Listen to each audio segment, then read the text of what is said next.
try this.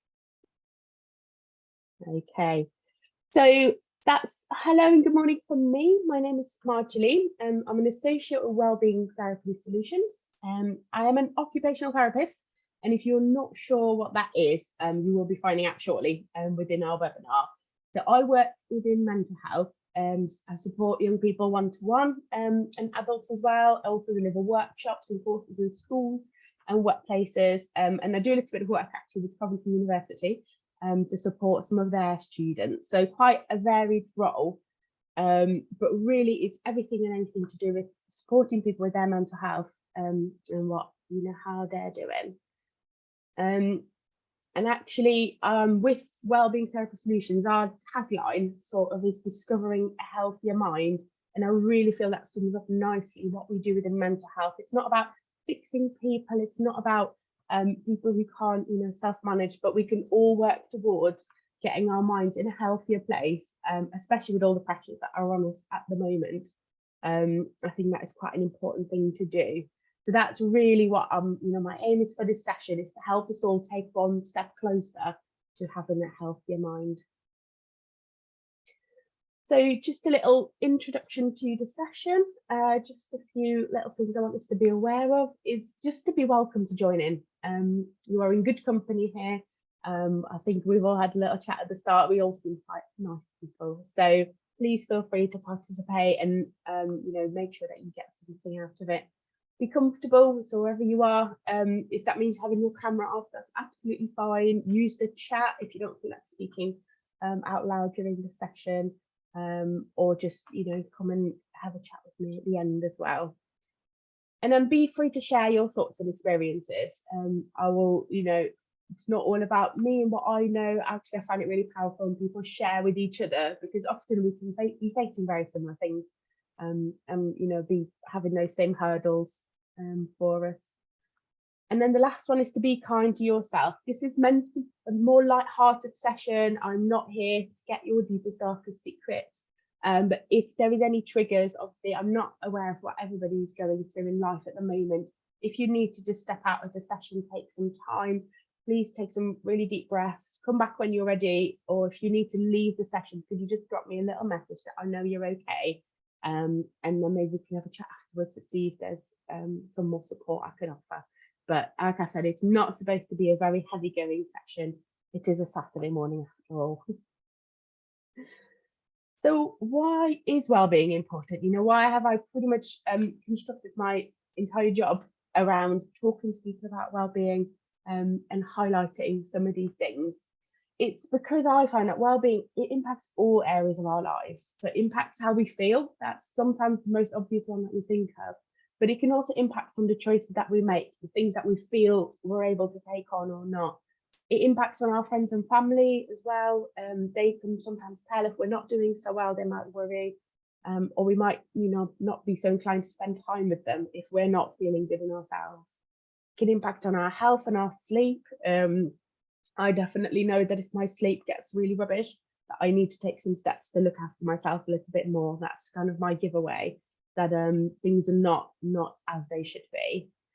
It impacts on our ability to handle life stresses and changes, and you probably all know that anyway. You know that your kind of stress tolerance goes down when actually you're finding things a bit more difficult. And our ability to achieve our goals, ultimately, the things that we want to do in life, can be hampered by how well we're feeling in ourselves.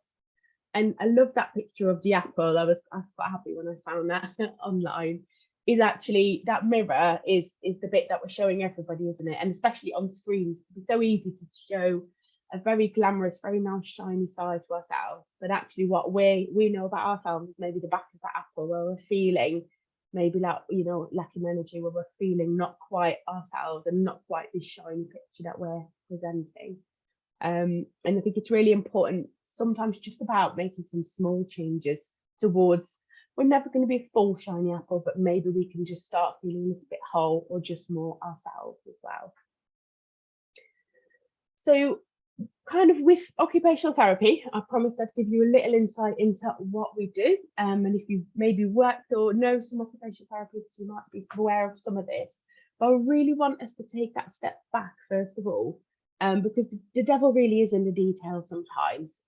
We'd love to, you know, if there would be a big change that would sweep all the problems away and make it all better. That would be great. But actually, I find that when we're looking at the smaller things that make up our week, the smaller things that make up our lives, that we can actually bring that big difference that we're after in a nice, gentle way.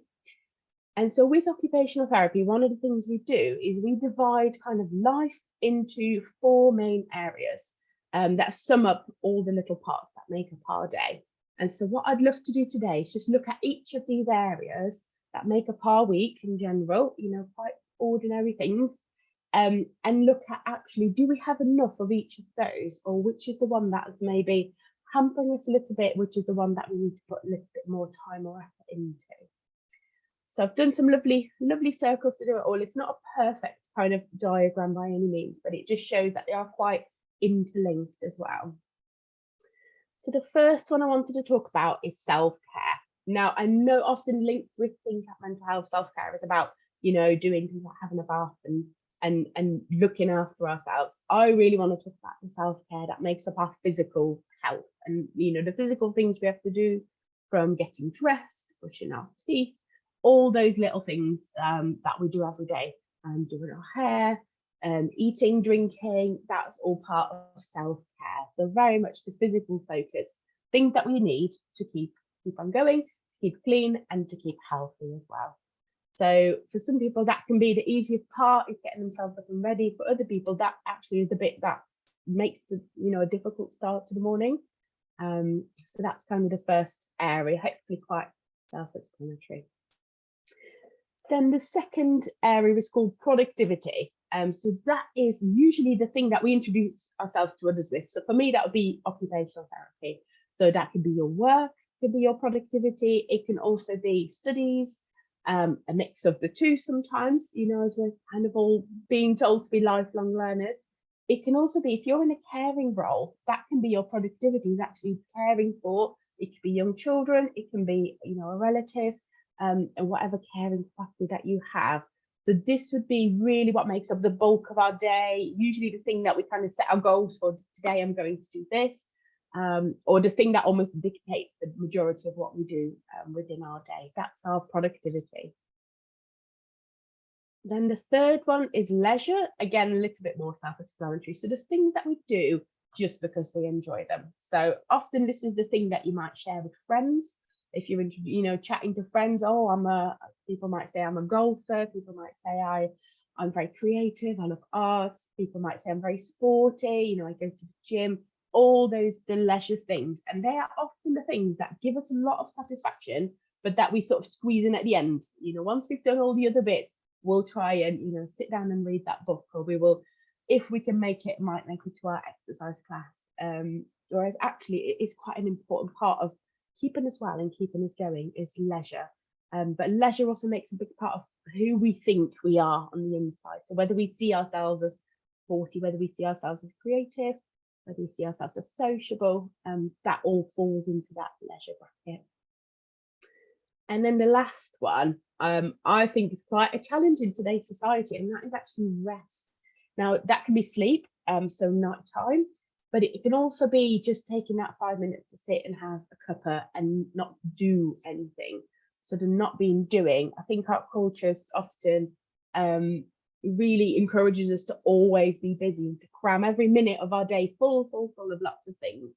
But we do need rest. It actually plays an important part in creating memory, being able to concentrate, having that switch off time, however that looks for you, is actually really valuable in order to keep all these other areas ticking over as well.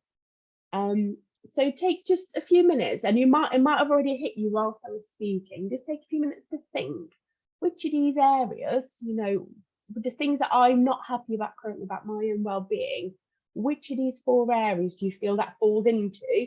And do note, you know, there is those crossovers between the circles, so it might fall into different things. Which of these 4 do you think you maybe don't spend enough time on? So, for example, that can be, you know, are you just sort of rushing through getting ready in the morning to get on to lots of other things, maybe not spending enough time on looking after your own, you know, body? Do you need to take a little bit more time to sit and have a meal, for example, or are we just kind of rushing through that time to kind of eat and nourish our bodies? Is it productivity? Is it maybe that, work pressures, they are quite high in so many jobs nowadays? Is it about kind of really looking at how we plan our work days and what we expect of ourselves within that as well? Is it about maybe not checking emails on a Sunday night? If you do have a Monday to Friday job, is it about just holding off till a Monday morning so that actually the productivity isn't taken over into your weekend or leisure time? If it is sort of thing that leisure, like maybe you've lost some of those hobbies that you had pre-COVID. I know certainly for myself, I used to go to the gym before COVID happened, and I just haven't quite made it back there at all. There has been so much change in our society, which is always going to reflect on us as well. Is it about actually carving out a little bit more time to do something you enjoy just because you enjoy it, just for the simple reason of that? Or is it rest? Is that kind of the area that you think, no, that really is the thing that I will have at the end if I have 5 minutes left? It's not something I prioritize thinking about it. Maybe I should just build in those, like maybe a pretend coffee break within the day. If you work from home, do lots of work virtually, it might be about actually planning in at this time, I'm going to have 15 minutes to step away from the screen, to not be busy. Not replace it by running around doing housework either. So rest is very much about doing something to help you kind of find your calm. It can absolutely involve reading or doing something small. It's not for everyone to sit still and do absolutely nothing, but actually is that small thing you're doing something that's restful. So if you wanted to put any comments in the chat.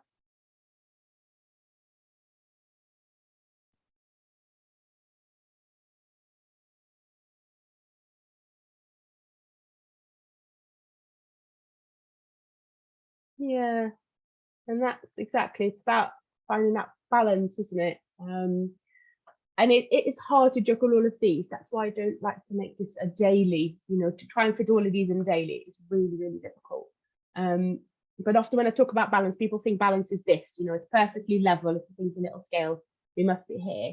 But in reality, balance is like a seesaw. It goes up and down, which is why we have weekdays and weekends, and we should not be working 7 days a week. We should be having time away from that to then increase our time we can spend on leisure, and to then increase our time we spend on rest. And sometimes it's about being really stubborn as well, and sticking to, I'll set this time aside to do this. So that's what I'm going to do, especially if it's something like rest or leisure. Or I'm going to, have 10 minutes extra in the shower just because that is what I need right now, and everything else can wait. Everything else will have to be at another time.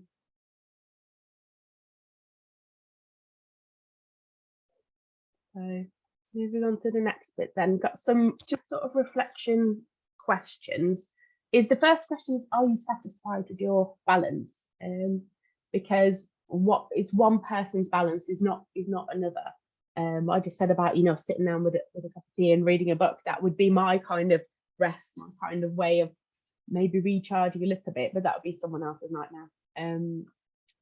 And do you know what you'd like to be different? Because it's so hard, isn't it, when everything's competing for our attention, everything, especially if work pressures are really high, your schedule is really full. It's easy for me to say, oh, take 5 minutes, but are those 5 minutes there? Do you need to maybe have a chat with your line manager at work and say, look, we need to build in something here to allow people to just kind of have that time and switch off, or just not have to rush straight into the next thing.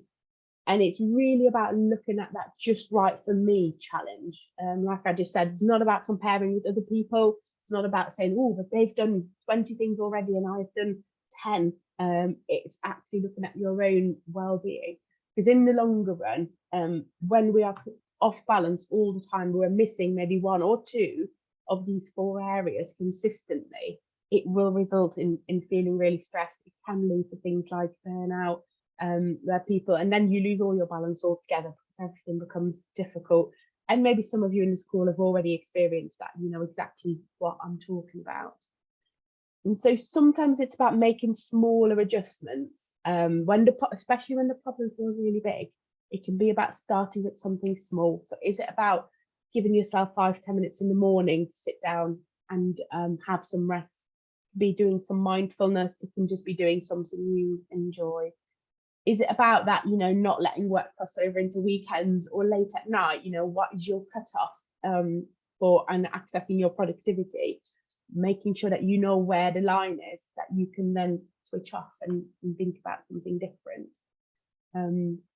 It can be about, you know, maybe looking at some ways to support you sleeping. If that is an ongoing issue, that's going to have a knock-on effect on your energy levels for everything else. So it's about kind of starting with something small that you feel you can do, and then giving yourself permission to actually put it into place. So I think that's the other part as well. Sometimes we can know what we'd like to be different. It's giving ourselves permission to actually, you know, act on this.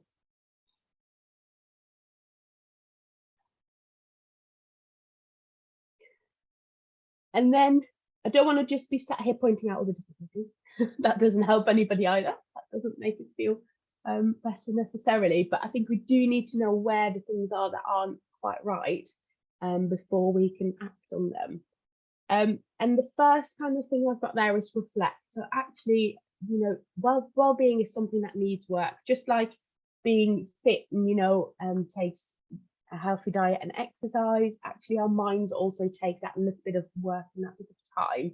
So just taking a step back and reflecting on, you know, what is it? What do these 4 areas do I need to address? Would be kind of your starting point. And then I find a lot of the time we are bombarded with do this, do that, do, you know, yoga, go exercise, do. But actually, I think what we'll do is we're already so busy doing it. I don't think we can fit in much more. So I'd like to encourage everybody today to stop. What is it do you need to do? Do you need to physically create a stop within your day, a time for you to have 15 minutes, just to, you know, rest and not be busy? Do you need to stop putting more into your diary? What is one thing that you could just come back on a little bit to create that time for you to fill with whatever area you feel is lacking? Because I find that often once we kind of turn it on its head a little bit, rather than add more in and add more pressure, take some pressure off. So that can be stop saying yes to other people, stop saying yes to things that you're being asked of and demanded. You don't have to say, you know, no to everything, but the odd no is actually quite a healthy thing to do. It can be, like I said earlier, it can be to stop checking emails on a Sunday night. That might be your goal for this weekend. And to just be strict with that is actually from now on, I'm, you know, not going to be doing this anymore. It could be stop putting off treating yourself to something, you know, stop thinking, oh, I don't deserve it, I don't have time. Actually claim that time, make it, and say, yeah, this is important to me. This is what's going to help me feel a bit more balanced and more in control. Or stop doing it all on your own. Is there anything that you could ask for some support with, whether that be at work, whether that be at home?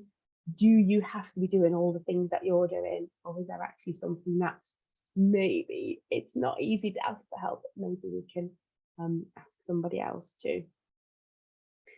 And then the last one is to connect.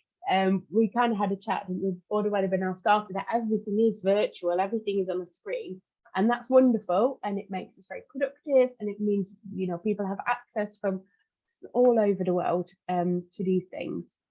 But is there a way that we can regain some of that connection? So I really think the pandemic has thrown all that up in the air, and we can actually feel quite isolated despite spending time with people. So is there a way in which you can connect? If you are all home working, is there any way that you can create just some social calls? If it's not possible to physically get to work, just that time. You know how we used to have coffee breaks many years ago before work changed? Our people used to pass each other in corridors, or you have a chat in the car park. Those little things aren't there anymore. So actually we need to create that connection. If you do work all by yourself, you're a sole worker, maybe it's about connecting with people outside of work, so that not everyone you see is on the screen. And with that, I do want to be very careful that some people, you know, are not able to go out for various reasons. Maybe then it's about turning that text message or that written message into a quick video call. Video calls can be 2 minutes, 5 minutes, but actually so that you've just seen someone, you've had those facial expressions, had a little bit of a chat, and then you can carry on your day. So actually it's about connecting with the people that are around us in the network that's already there. So kind of based on those three, have a think, what can be your little goal takeaway, something you can implement this weekend, because I think it is important that we start with something that actually we feel we can do, rather than something that takes lots of planning and lots of looking forward. So prioritize one of the 4 areas that you think you need to, you know, invest in a little bit more, or that you need to reclaim back to yourself, and then plan what you'll do and when you will do it. I think that is the most powerful in actually creating that change that we're craving, and that change that we need is knowing exactly what we're going to do about it and when it's going to be happening. So I've given lots of examples earlier. You can always, does anybody want to share maybe what their goal is, or you can put it in the chat.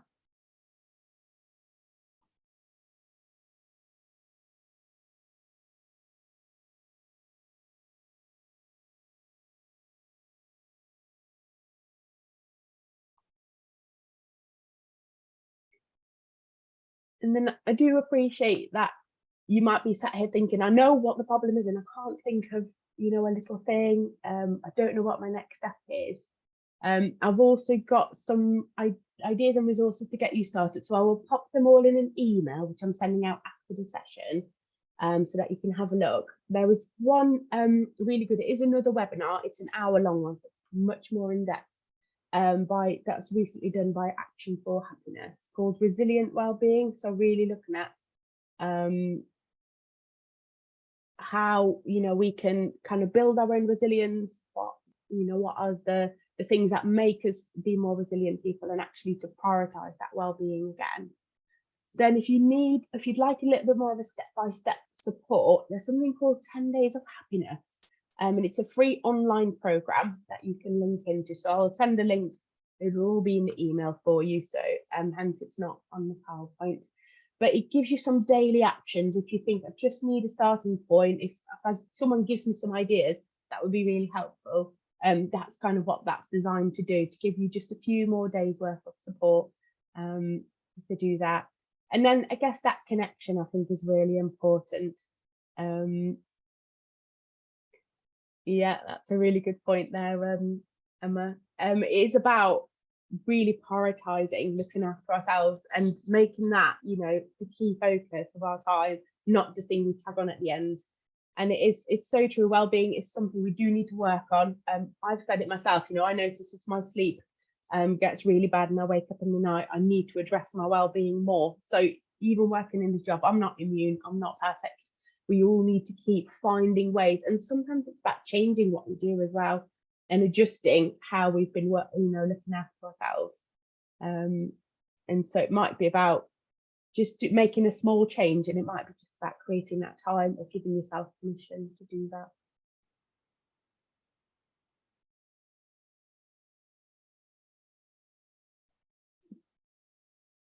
Lovely, there's some really good ideas kind of being batted around the chat. Well done.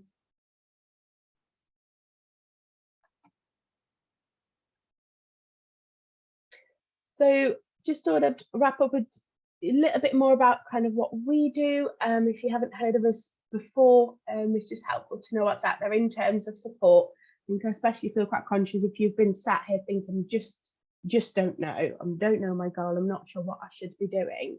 And we do offer some individual therapy support, and please never think that is you've failed and it's all terrible and you've given up. But sometimes just speaking to someone just for a couple of sessions might just make all the difference. So it's really helpful to hear yourself kind of talking about these things. They're not conversations people will readily ask you about your well-being. And that's kind of what we specialize in doing. And it can just, we'll work with you to set those small goals together and just have a little bit more time to look at it in depth as to where the areas lie that you're just not that comfortable with, that are just causing you some problems. We offer face-to-face sessions. You've got a little picture there of one of our therapy rooms. We can also do it virtually. So if it is, we're based in Leicester, if it's too tricky to get to us, then we can do kind of a virtual one as well. Then talking about work, I know it's come up a few times. We also offer some workplace wellbeing services. So workplaces can kind of link with us and get lots of different ways of support, a mixture of training and one-to-one support for people. But actually, workplaces are really stepping up and going, we do need to look after our employees, and we need to make it accessible rather than worry when someone comes and discloses some difficulties. That the support is already in place. They just have to tap into it, and it's already set up for them. So I'm quite excited. That's a new thing we've launched recently. If you think, you'd love to know more about wellbeing, you'd love to know more about mental health, how to have conversations, there is the Mental Health First Aid England course. So that's a nationally recognised qualification. It's a 2-day course, and we've got one coming up in December that we're running. But I will again send you a link to the website. There's lots of different courses coming up, and you get a nice certificate at the end. You can call yourself mental health first aider. And it's all about giving you that confidence that maybe you're the person that other people come and open up to and offload to. This would be a really good course to help you know what to say in those situations, and know how to support people in a really good way. And then if you're, if you're local and you think, I'd really love that connection, that with other people who understand maybe my situation, there is a group that we're involved with called Stepping Stones.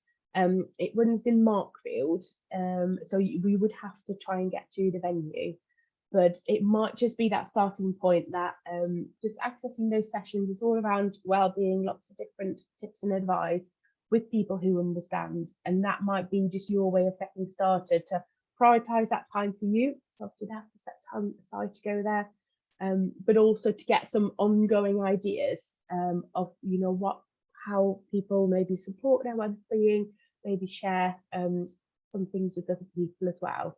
So just thought I'd let you know that's there. Again, link, and you have to book to attend these sessions. The link and everything like that will be in the email that will be sent out in a moment. So Stepping Stones runs on a Friday morning. It's from 10:30 till about 12 o'clock every other week. So it's the first and third Friday of the month.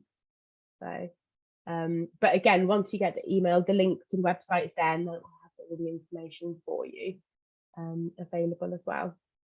And it is a lovely group. You might see some familiar faces as ourselves and Sunrise Wellbeing are involved in kind of running these sessions, and so you'll always get some really good information as well as just support from other people who understand. So, and then finally there's just contact details if you wanted to contact me after the session, if you wanted to kind of discuss your goal that you set, or tapping into more. We've got quite a lot of resources on my YouTube channel as well. There's different webinars there available for you to see. So do kind of keep using those resources, keep encouraging yourself to support your own well-being. So the last thing I'll just say before I finish doing the recording is just to thank you for joining us this morning with the webinar. I really, really hope it's made you think. I really hope you have got your little goal that you can put into place.